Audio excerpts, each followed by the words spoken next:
memory of Devorah's father's first yortzeit. His neshama should have an aliyah. Through our learning, neshama should go to the highest points in Gan Eden. We thank them very much. If anyone wants to sponsor a shir, please. We always are looking for new sponsors. You can contact me, contact the office. Happy to help, and of course, would be greatly appreciative.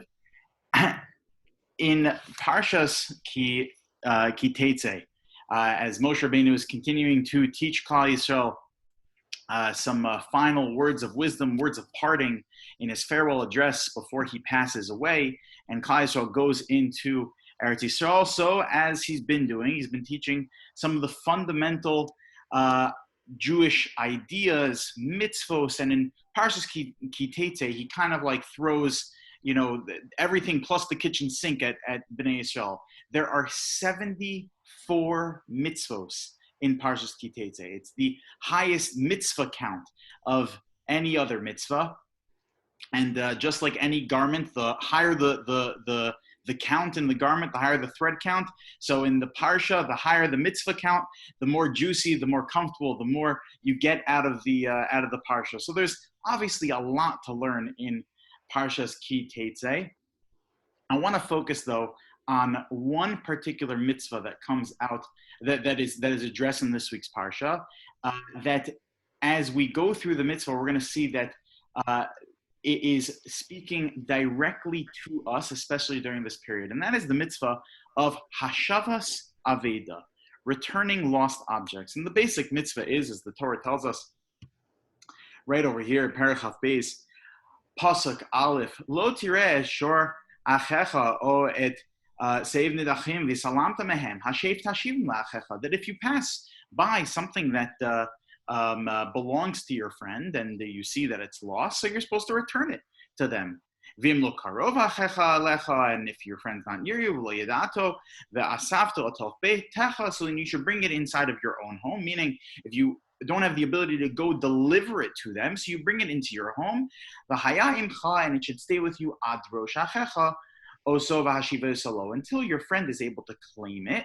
Once he comes and he makes his claim, then you give it back to them. Fine. Doesn't matter what it is, whether it be his donkey or it be his shirt. Doesn't matter what it is. Anything that your friend is missing, that your brother is missing, asher tovad mimenu, if it's missing from him, you have an obligation to return it. Umatzasa, if you found it, you better return it. Lo suchal lehisalim, you are not allowed to turn a blind eye toward it, okay? So away from it. So we see from these psukim basically two mitzvahs. We have a mitzvah to return someone's lost object, or at least hold on to it for them until they come and claim it, and then you could fulfill the mitzvah of returning the, whatever it may be, the basketball to your friend. And then we have another mitzvah over here, not just a positive commandment to return it, but a negative commandment for not picking it up and returning it. Lo suchal lehisalim. Okay, the basic mitzvah.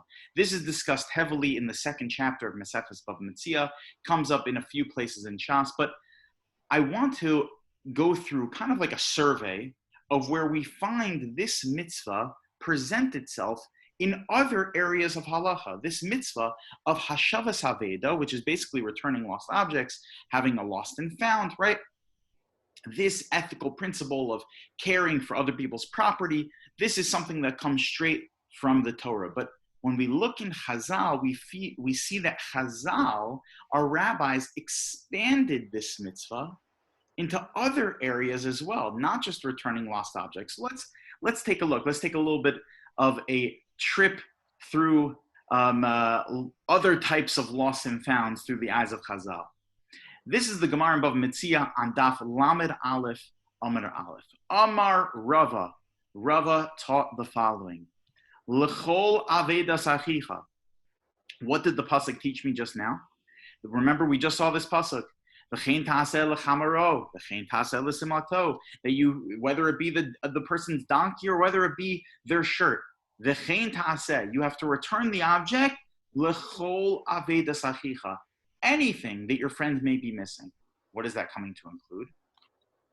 We gave a few examples, so the assumption is if you're giving a few examples, so it includes a lot of things. So what is this riboy? What is this inclusion of l'chol avedas achicha, anything your friend is missing? What is that coming to include?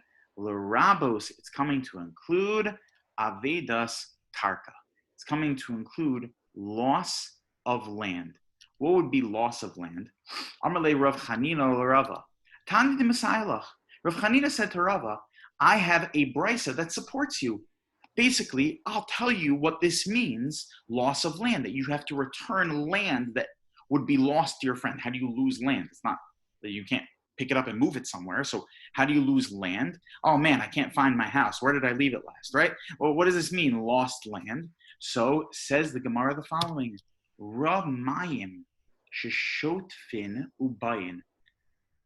Person lives by the water, and it's during a moment of very high tide, to the point that there's a concern that water is going to start moving forward toward your property. And of course, as we learn this Gemara, we have the folks in Louisiana in mind that unfortunately are going through a devastating situation right now, basically as is being described in the Gemara, that there's water coming and it could potentially ruin your home or ruin your property. So says the Gemara, you have an obligation to help your friend. Hareze goder b'fneihem. You have an obligation to put up a wall to try and prevent any sort of water damage from affecting your friend's property. So if you see that your friend, let's say right outside your friend's house, a fire hydrant bursts, so you have to quickly help to make sure that your friend's property is not going to get damaged, or at least to mitigate some of the damage. Where do we learn this from? Hashavas Aveda, returning lost objects. So not only is there an obligation to return objects that are already lost, but what do you see from this Gemara?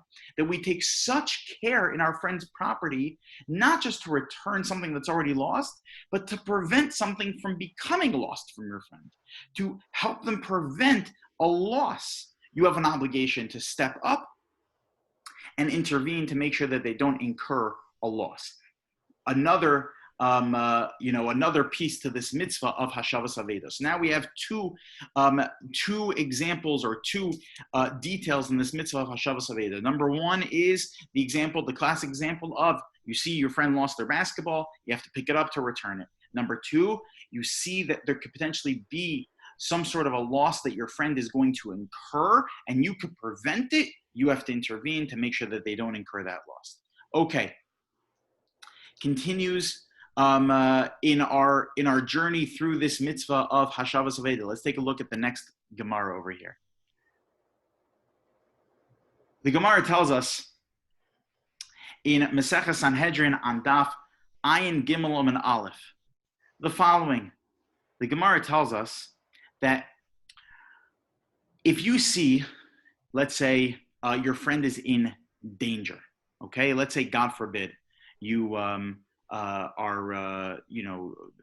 walking down the road in the middle of the city street at 2:00 in the morning, and you see that your friend is getting mugged. So you have an obligation to step in, right? That God forbid, if your friend's life is on the line, you have to step in.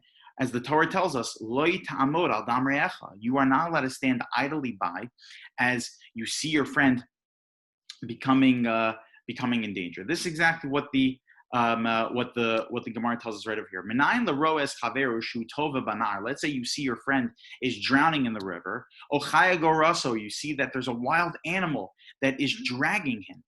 Listim bayimalav, or you see that they're getting mugged. Shu chayav lahatzilo. You are obligated to save them. How do we know this? Talmud Lomar, as the pasuk teaches us, lo ta'amod al dam re'echa. You're not allowed to stand by the blood of your neighbor.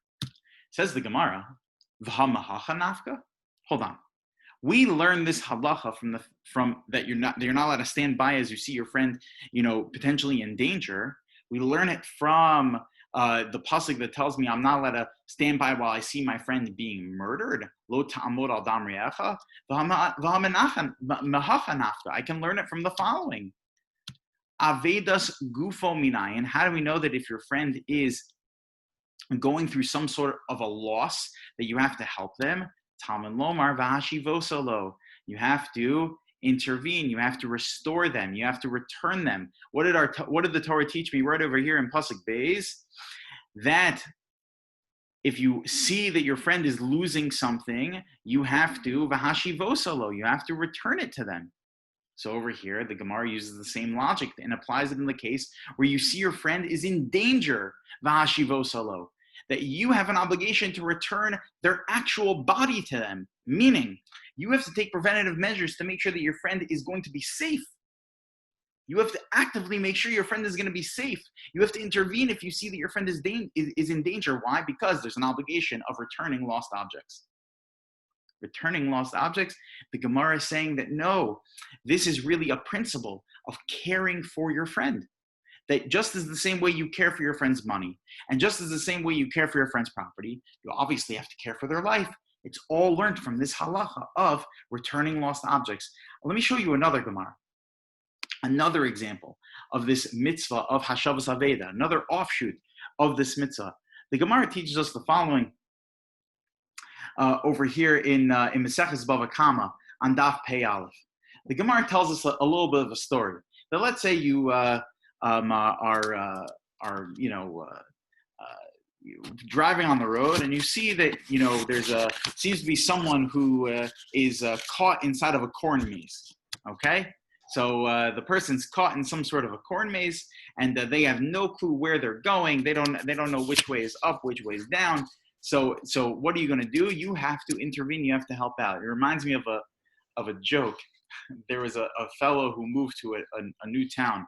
Him and his wife picked up, moved to a new place. He got a new job, and he goes to his new job. It's somewhere in the city, and he's on his way home from work. And as he's walking home from work, he when he was on his way to work, he noticed that there was a potential shortcut through a cemetery. So on his way home, he decides, I'm going to take the shortcut. So he starts walking through the cemetery, but now it gets dark, and he made a wrong turn, and now he's lost in the middle of the cemetery. He's freaking out. It's the middle of the night now. His wife is probably worried sick. He is totally freaked.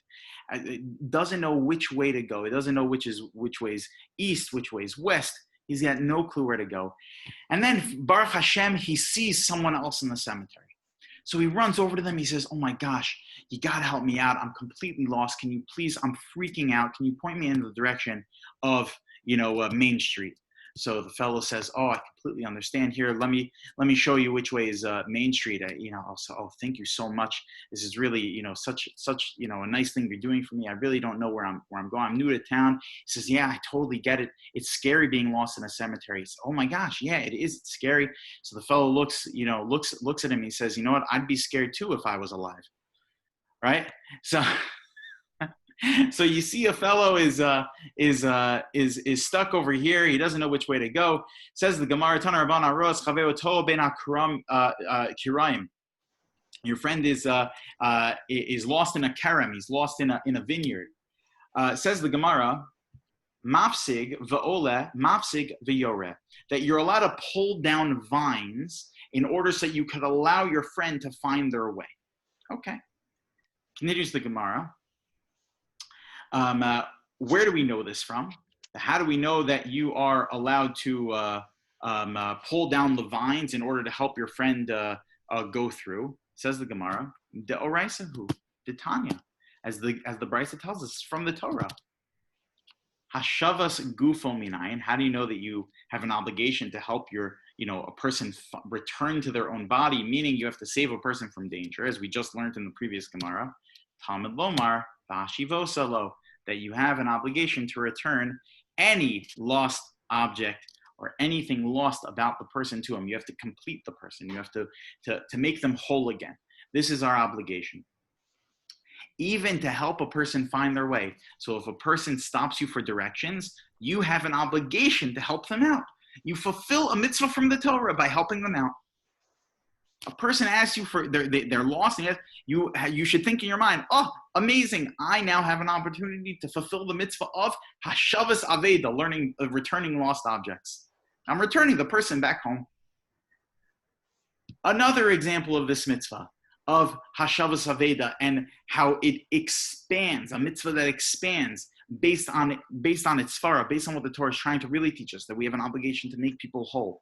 Take a look at what the Minchas Chinuch says. The Minchas Chinuch, Rabbeinu Yosef Babad, I think he passed away in 1898 or something like that, was an unbelievable Talmud Chacham.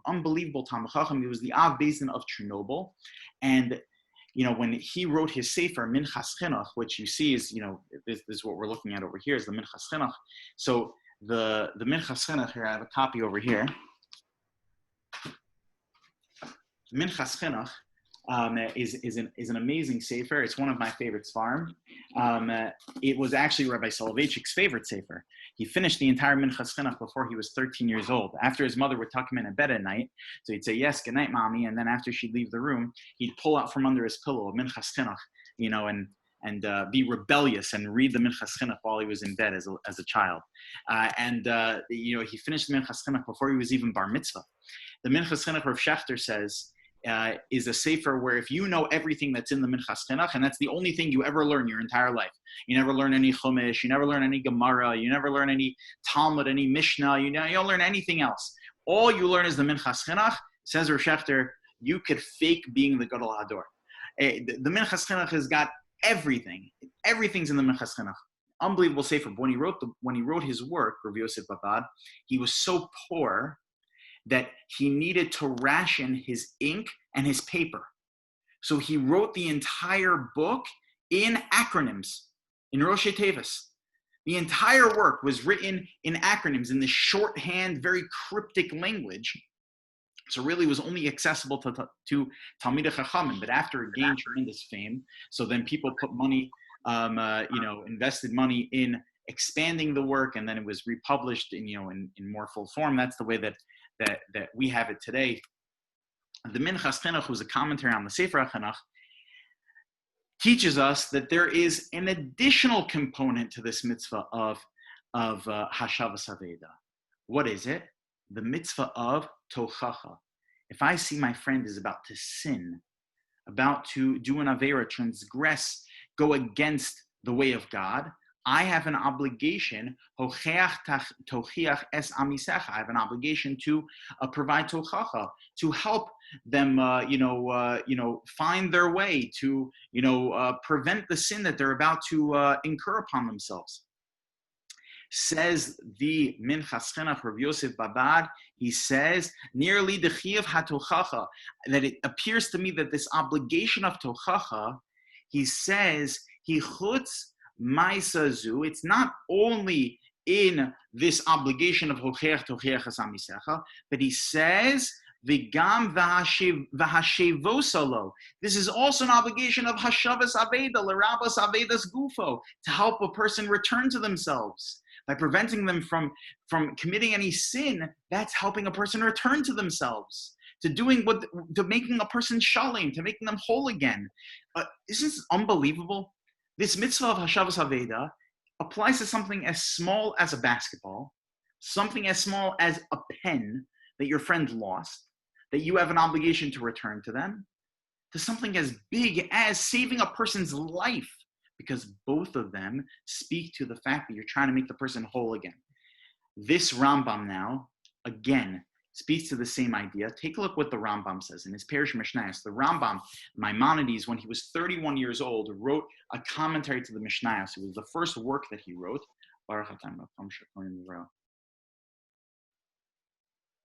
It was the first work that he wrote. He was 31 years old. And what he did is he did something that was revolutionary.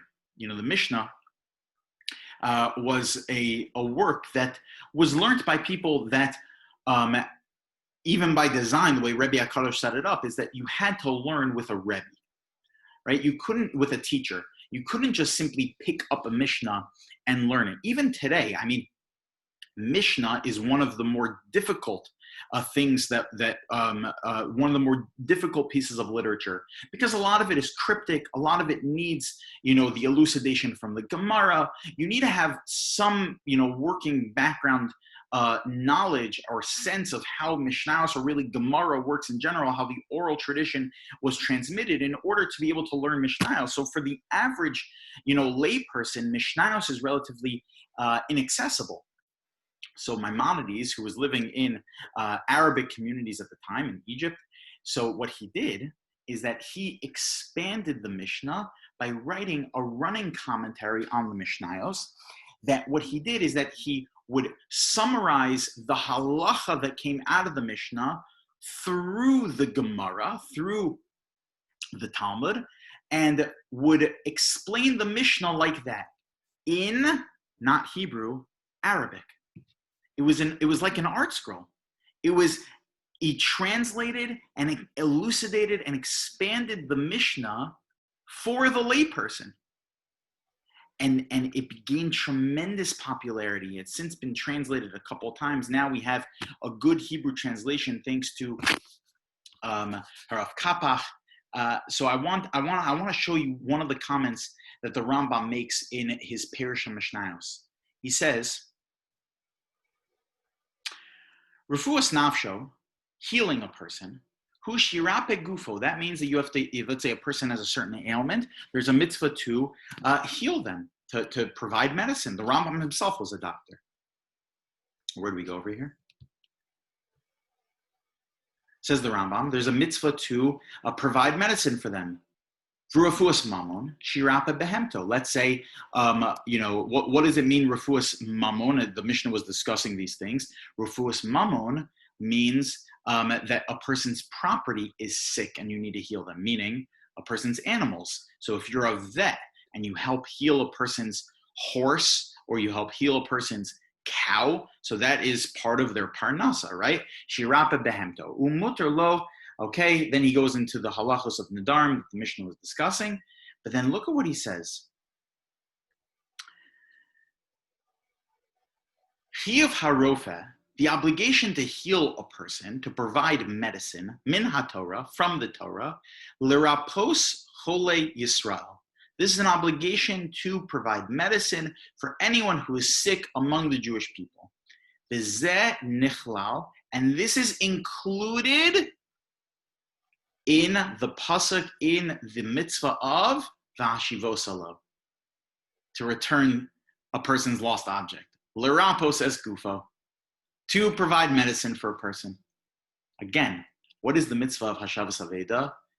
Again, making a person whole. That if you see a Jew that is missing something about themselves, whatever it is, something as small as they're missing a basketball, or that they need medication because they're ill, and you are able to help them, the Torah says you have to do it, because we have an obligation to help each other become whole, to help each and every Jew feel shalem, feel that shlemut in life, feel that wholeness, that completion, that peace in life, that tranquility. This is our obligation. The Alshich points out something unbelievable. The Alshich, or Moshe Alshich, was a 16th century posek. He was well versed also in Kabbalah. He was a posek in Tzfat. At the time, Tzfat was the hub for the up and coming Torah of the generation. That was where Rav Yosef Karo was. So top halacha was coming out of Tzfat. Rabbi Marabi bin Habib was also a contemporary at the time, also a well-versed on halacha. Also was the Arizal, who really revolutionized the learning of Kabbalah in the 16th century. So part of that whole scene, part of that whole Torah scene was the Alshich. The Alshich points out, going back to the pasuk, what does the Torah say? Not only is there a positive commandment that we have to make people feel whole, as we just went through all of these different examples, the common denominator of this obligation of returning lost objects, of saving a person's life, of healing a person, of preventing them from doing sin. All of these things that we just went through in all of the original sources found in the Gemara and found in the Poskim and in the Rishonim is this obligation that we have to help our fellow Jew feel whole. But what did the Torah also say? The Torah also said, Lo suchal lehisalim, that there's a prohibition of turning a blind eye. Meaning, if I see a person, if I see another Jew, a fellow Jew, who is incomplete in their life, and I leave it like that, I don't do anything about it, there's a negative commandment there of lo suchal lehisalim. How could you turn a blind eye on a fellow Jew? Says the Alshech, he says there's an extra word in the pasuk. The Torah says, Lo suchal lehisalim, you're not able to turn a blind eye. What should it have said? Lo hisalim. Don't turn a blind eye. What does it mean, Lo suchal lehisalim? Lo tuchal means the ability to. You don't have the ability to turn a blind eye. You know what the Alshech says? He says, this is not the Torah yelling at you. Oh, you better do it or it's going to be a negative commandment. Otherwise, you're going to violate a transgression if you turn a blind eye. The Torah is actually speaking to the quality of a Jew. Lo suchal lehisalim. We as Jews, in our nature, don't have the ability to turn on one another like that. We, part of what's in us, it's in our kishkas, that if we dig deep down and we refine ourselves to a certain point, part of the natural makeup of a Jew is that if you see your friend in trouble, you don't have the ability, you don't have the capability to turn a blind eye. That as we look around in our community, we see people struggling in different ways during this time. So it's the natural tendency that we have to want to step up and help. We have a natural tendency. The Torah tells us, Lo suchal lehisalim. How could we turn a blind eye? It's just not possible. It's not in our nature to just look away as we see our fellow Jews, our friends, our family suffering, feeling incomplete. It's part of the nature of a Jew to step in and help each other feel complete again. The Mirza Hashem, the more that we look into this doctrine, the more we look into this mitzvah of Hashavas Aveda, as we really contemplate what the Torah is trying to teach us, of trying to help each other feel whole, the more we do that, the more we refine ourselves in this kind of a way, then the more we'll be able to reveal that inner essence that we have inside of each and every one of us, of this inability to turn away as we see each other, we see a fellow Jew feeling a little bit incomplete, that we're able to help fill that void for them. And through doing that, of course, it's going to be a tikkun of sinas chinam, of the fact that we don't have the Beis Hamikdash because we weren't able to fill the void for one another, that we were hisalim, we were turning away from one another. And hopefully through this rectification of that mistake, Mirza Hashem will be able to bring Mashiach Tzidkenu before we know it. We'll stop here for now. Obviously, I'm happy to stay on if, of course, as always, to schmooze and to take any questions. But for now, we'll stop over here. Wonderful learning with everyone. Thank you, Rabbi. There's no place that